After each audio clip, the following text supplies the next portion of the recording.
Everybody, my name is Esther Galavisiera and I'll be doing my introduction speech.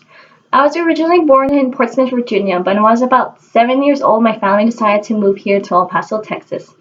When I had first started school as a kid here, I had struggled a lot in my classes because I had dyslexia and also speech development issues.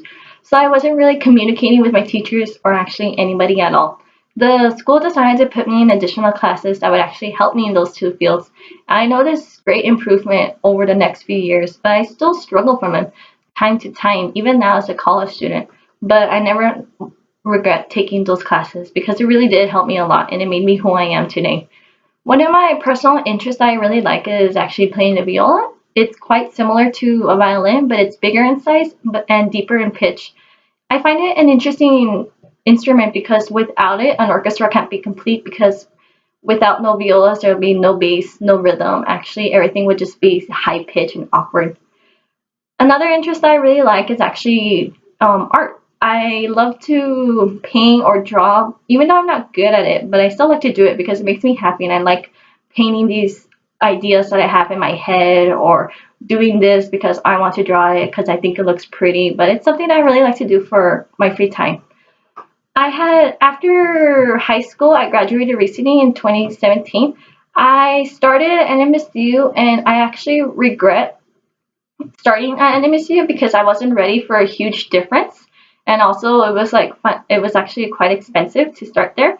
So I decided to move here to EPCC for my spring semester and onward.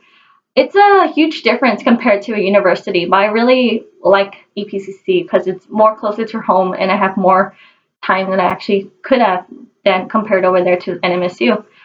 I plan on finishing EPCC and then transferring over to UTEP, and then hopefully I want to get my bachelor degree in accounting.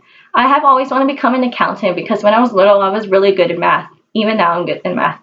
Even though I wasn't good at other subjects, I found math built my confidence and it made me who I am and it developed my skills. And I had always liked it. And then an accountant, I really think it would suit me as a person and actually suit my skills and interests. An accountant helps people build take off their businesses. Without them, you won't have a business because there's no one keeping track of the financials, keeping track of the numbers, giving advice about what to do in a crisis. But I always wanted to help others actually build off a business. I actually wanted to go into business myself, but decided that I wanted to become an accountant. It's actually a good career choice because it's also good money, but there's actually a high demand for the accountants in the work field, and every year is just growing and growing. And then I never knew that I would actually become an accountant. I had originally wanted to become a music teacher, but I decided that I would wanted to go with my first choice and become an accountant because I love numbers and I love math, and I know this is a big good job for me. Thank you all for listening.